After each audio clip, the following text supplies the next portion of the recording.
Hello everyone. As you know, we have already discussed different parts of speech. So today we'll go through next section of the same book, that is language skills unit 2.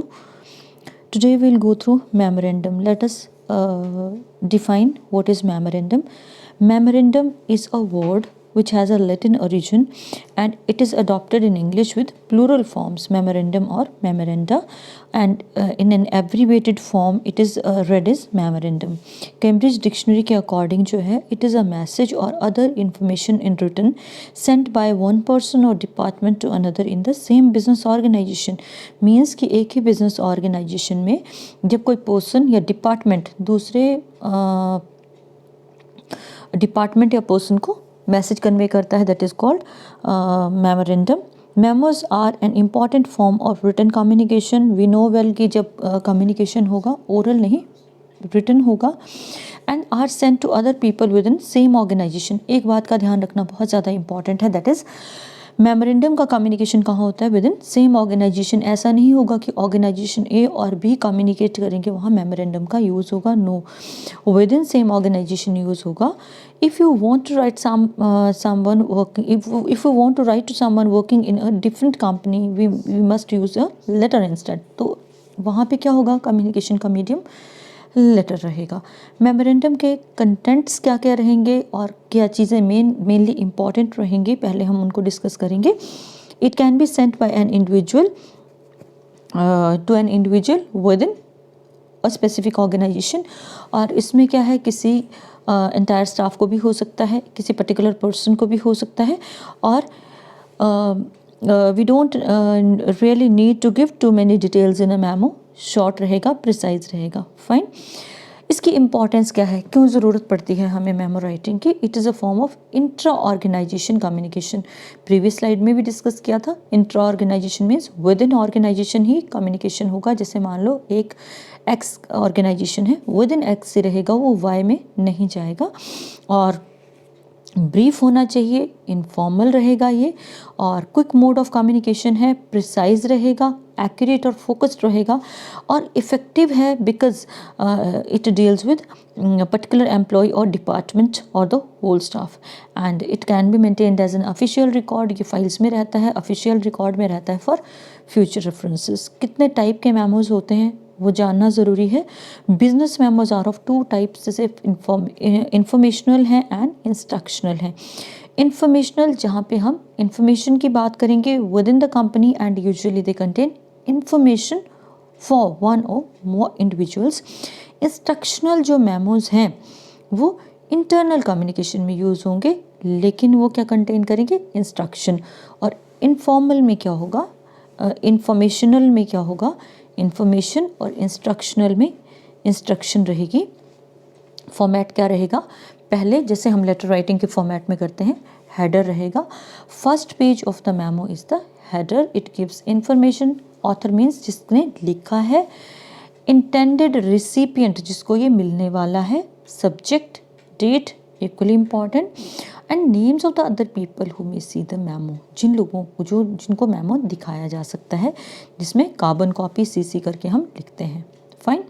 Many companies insert a smaller version of letter head at the top of the page. Letter head का version भी रहता है. Letter head क्या रहता है, जो page जहाँ पे आपका ऑर्गेनाइजेशन का नेम रहता है. They are distinguished by the header. That includes, header में क्या क्या रहेगा, डेट, टू मीन्स किसके लिए है, फ्रॉम मीन्स लिख कौन रहा है, and what is the subject content. लेकिन सब्जेक्ट कंटेंट लेटर की तरह लंबा नहीं रहेगा, प्रिसाइज रहेगा. फाइन. तो जो अदर लाइंस हैं जैसे CC है या BCC है, ये भी एडेड हो सकती हैं if required only. Then RE जो है वो रेफरेंस लाइन यूज़ होती है, जिसको हम सब्जेक्ट के प्लेस पे यूज़ कर सकते हैं. And this use is becoming rarer as RE is mistaken as reply also. Email में RE का जो एब्रीवेशन है हम रिप्लाई के लिए यूज़ करते हैं. Date which is very important, जिस दिन मेमो निकलता है. डेट कैसे डालनी है आपने, जैसे 20th 20th दिसंबर DEC 2020, इस तरह से आपने डेट को डालना है. टू मीन्स किसके लिए आप लिख रहे हो, ऑल एम्प्लॉयज़ हैं, पर्सनल कमेटी मेंबर्स हैं, या स्पेसिफिक पर्सन है. हु हैज़ रिटन राइटर का नेम, जॉब टाइटल रहेगा, सब्जेक्ट रहेगा जो टाइटल है मेमो का, वहाँ पे आप लोग जो है वो टॉपिक को स्पेसिफाई कर सकते हो। फाइन।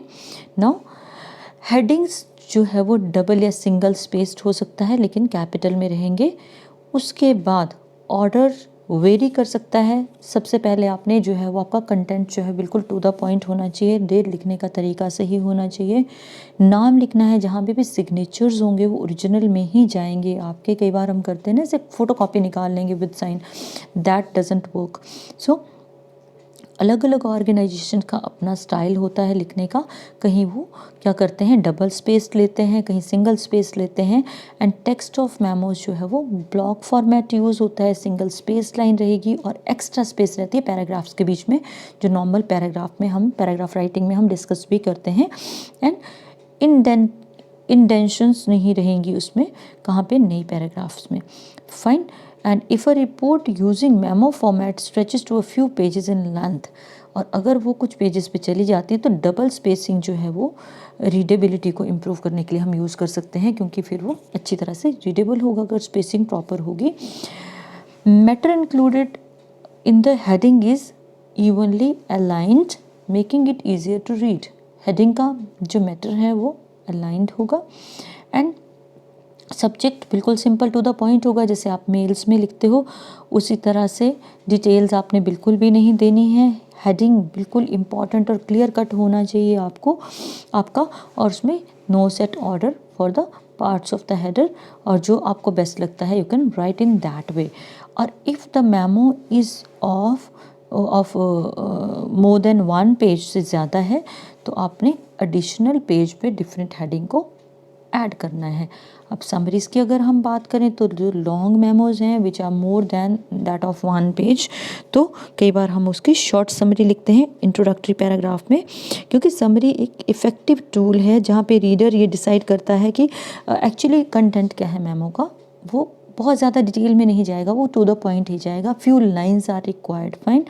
समरीज जो है वो हेल्पफुल होते हैं। अगर कॉम्प्लिकेटेड सब्जेक्ट मैटर है मेमो में तो समरी की तरफ हम जाएंगे, और हमने क्या करना है कि समरी को हमने रेस्ट ऑफ द डॉक्यूमेंट के प्रोपोर्शन में ध्यान रखना है, किस लेंथ तक लेके जानी है। Summary of a 2 page memo would be considerably shorter than the summary of a 20 page proposal अगर 20 पेज का है तो समरी लेस देन 2 पेजेस ही होनी चाहिए। अब हम करेंगे बात सब्जेक्ट हेडिंग की, जो आपका कंटेंट रहेगा उसका। तो आपके सेपरेट सेक्शंस में हम हेडिंग्स को ब्रेक करेंगे और रीडर को कंटेंट ऑफ द मेमो से हम आइडेंटिफाई करेंगे। मीन्स रीडर शुड फील कि what is the content of the memo should be understandable to the reader, without them memo would just be boring. और अगर हम प्रॉपर राइटिंग नहीं करेंगे, जैसे कि हम लोग एकेडमिक राइटिंग में हम लोगों ने किया था कि specific steps are required, specific pattern is required, language पे ग्रिप होनी चाहिए, रेपिटेशन ऑफ वर्ड्स नहीं होना चाहिए, और जहाँ पे आप बात कर रहे हो मेमो की वहाँ पे you have to be to the point. और हेडिंग जो है वो क्या करता है, हमें इंफॉर्मेशन प्रोवाइड करता है। जैसे आप प्रेसी का हेडिंग लिखते हो या आप पैराग्राफ का हेडिंग लिखते हो, that gives us idea about the content being discussed और बीइंग रिटन। तो उसी तरह से आपका हेडिंग जो है मेमो का वो कंटेंट को क्लियर करेगा। Keep heading simple and use a font style. Heading को सिंपल रखना है, एक स्पेसिफिक फॉन्ट स्टाइल को यूज़ करना है, वो वेरिएशन नहीं देनी है टाइपिंग में। जब हम स्टाइल की बात करेंगे तो वहाँ पे हमारे क्लैरिटी, प्रिसीजन दोनों चीज़ें होनी चाहिए, कन्फ्यूजन क्रिएट नहीं होनी चाहिए, सिंप्लिसिटी होनी चाहिए। And what is it our we need to go for professional style. Slang should not be used at all, and we have to be very courteous to the point. short हमारी lines होनी चाहिए, और हमारी जो tone है वो Swift होनी चाहिए, सॉफ्ट होनी चाहिए, और उसके साथ जो है हमारा मैसेज बिल्कुल क्लियर जाना चाहिए। हमें क्या क्या इन चीज़ों को अवॉइड करना है, सबसे ज़्यादा इम्पॉर्टेंट तो यही होता है कि अवॉइड क्या करना है, क्योंकि अगर हमें ये पता है कि things need to be avoided तो हमारे जो इम्पॉर्टेंट एस्पेक्ट है वो खुद ही फ्लोट हो जाएंगे। डिफ़िकल्ट वर्ड्स को अवॉइड करना है। कैसे? जिस तरह से मैंने एकेडमिक राइटिंग के पेपर में आपको करवाया है, अननेसेसरी डिटेल्स नहीं डालनी है, जैसे आप पर्सनल लेटर्स में करते हो। कॉम्प्लिकेटेड सेंटेंसेस यूज़ नहीं करने हैं, क्रैमिंग बिल्कुल नहीं होगी, and spell checker definitely we should use, and refusing to ask for help, these things you should be they should be avoided. ठीक है, स्पेल चेकर में हमें कन्फ्यूजन आता है ब्रिटिश और अमेरिकन में, तो हम लोग अपने अकॉर्डिंग जो है उसको हम एडजस्टमेंट दे सकते हैं। हमें क्या करना है, we must use simple clear language, simple sentences should be used, important information is very important, exact meaning of the written content आना चाहिए, हेडिंग्स और हमें किस तरह से पैराग्राफ्स को ब्रेकअप करना है ये पता होना चाहिए, और अपने डॉक्यूमेंट को हमने प्रूफ रीडिंग तो देनी ही देनी है, और किसी स्टाइल मैनुअल की हम हेल्प ले सकते हैं। अगर हम क्लोजिंग की बात करें तो क्लोजिंग पे हमें मोर फॉर्मल होना है। बहुत से मेमोज़ हैं जहाँ पे रिस्पॉन्स या फ्यूचर एक्शन के लिए हम रिक्वेस्ट करते हैं, और कई जगह हम एक अपॉर्चुनिटी प्रोवाइड करते हैं, तो वहाँ पे उस तरह की एंडिंग होनी चाहिए, जैसे I will come to your office on Tuesday at 4 to discuss my paper with you. ये क्लोजिंग हो सकती है आपकी कहाँ पे, जहाँ आप अपॉर्चुनिटी फॉर रिस्पॉन्स एक्सपेक्ट कर रहे हो। अगर इस तरह से हम अपनी मेमो को क्लोज करेंगे तो वो काफ़ी मीनिंगफुल और पॉजिटिव रहता है। उसके बाद रही बात इनिशियल्स की, सिग्नेचर की, तो इसमें सिग्नेचर ब्लॉक नहीं रहता है। आप अपने इनिशियल्स करते हो पेन से beside your name in the heading. जहाँ पे ऑर्गेनाइजेशन में प्रोफेशनल कम्युनिकेशन फॉर्म की हम बात करेंगे वो डायरेक्ट और इनडायरेक्ट रहेगी। डायरेक्ट ऑर्गेनाइजेशन स्ट्रेटजी में क्या होगा, purpose of document in the first paragraph and provide supporting details in the body. कि फर्स्ट पैराग्राफ में हम क्या करेंगे, पर्पस, और सेकेंड पैराग्राफ में रेस्ट ऑफ द डिटेल्स। और जहाँ इनडायरेक्ट ऑर्गेनाइजेशन की बात करेंगे, इनडायरेक्ट ऑर्गेनाइजेशन स्ट्रेटजी की बात करेंगे, वहाँ पे relevant attention getting details that don't directly state the purpose of the document. Purpose जो है वो बॉडी में आता है, यानी कि जो डायरेक्ट ऑर्गेनाइजेशन स्ट्रेटजी है उसमें आप फर्स्ट जो है वो फर्स्ट पैराग्राफ में अपना पर्पस क्लियर करते हो, लेकिन जो इनडायरेक्ट ऑर्गेनाइजेशन स्ट्रेटजी है उसमें आप जो है पर्पस को कहाँ रिवील करोगे, बॉडी ऑफ द मैसेज में, which is sandwiched between supporting details. जो बीच में सिंपल वे में, स्ट्रेट फॉरवर्ड वे में बात नहीं की जाती है, उसमें आप क्या करते हो, उसको सैंडविच बना के उसको सपोर्टिंग डिटेल्स के साथ जो है वो अटैच करते हो। डायरेक्ट अप्रोच जो है वो गुड न्यूज़ के लिए यूज़ होती है, कोई पॉजिटिव इन्फॉर्मेशन है, रूटीन कम्युनिकेशन है। और इनडायरेक्ट अप्रोच जो है वो परसुएसिव सेल्स या नेगेटिव मैसेजेस के लिए यूज़ होती है। And when audience is not receptive to the message, it is best to lead up to the purpose gradually. अगर आप मैसेज कन्वे कर रहे हो, ऑडियंस का रिस्पॉन्स नहीं मिल रहा है, तो आप क्या करोगे, धीरे धीरे आप मैसेज की तरफ बढ़ोगे। Points to note while formatting memos. अब मेमो फॉर्मेट करती बार आपने क्या क्या चीज़ें ध्यान रखनी है। एक शॉर्ट प्रिसाइज मैसेज है, राइट फ्रॉम द बिगिनिंग एक ही चीज़ पे एम्फेसिस है, जो internal communication with in company use होता है। ये सिंगल पर्सन को हो सकता है और ग्रुप ऑफ पीपल को हो सकता है, एक टीम को हो सकता है, depending upon requirement. Fine, one should know why memo is being written. Fine, objective clear होने चाहिए, क्या लिखना है और स्कोप क्या है, ये चीज़ें क्लियर होनी चाहिए। उसके बाद when we write a memo we must keep the reader और रिसीवर इन माइंड। किसके लिए लिख रहे हैं वो बहुत ज़्यादा इंपॉर्टेंट है, हमारे साथ उसकी डील क्या है। और अगर हम लोगों को ये ध्यान रखना है कि हमें कितने पोलाइट लेवल तक जाना है, अगर हम सबॉर्डिनेट के लिए रख रहे हैं तो हमें कैसे रहना है, फर्म, क्लियर, और इन चीज़ों पे फोकस करना है। And it is very clear कि मेमो जो है वो किसको नहीं जाता है, सुपीरियर्स को तो बिल्कुल भी नहीं जाता है, जो हमारे सबॉर्डिनेट है उनको जाता है। ठीक है, इंस्ट्रक्शनल मेमो जो है वो लार्ज ऑडियंस के लिए नहीं रहता है, क्योंकि उसमें स्पेसिफिक इन्फॉर्मेशन रहेगी, किनके लिए, स्पेसिफिक पर्सन के लिए या स्पेसिफिक टीम के लिए। उसके बाद मेमो क्या है, बार बार एक ही चीज़ आ रही है, शॉर्ट प्रिसाइज मैसेज है, इसमें ज़्यादा इन्फॉर्मेशन नहीं रहेगी। WH टाइप क्वेश्चन जो बहुत ज़्यादा इंपॉर्टेंट है, only they will be included. If an urgent meeting is scheduled on so and so for improving the quality analysis process of the company और something like that to improve, we must know that time management skills of a workshop is scheduled to improve the time management. तो हमें क्या पता होना चाहिए कि time management skills को हम कैसे इम्प्रूव कर सकते हैं, और skills of a person of the company this is a memo information.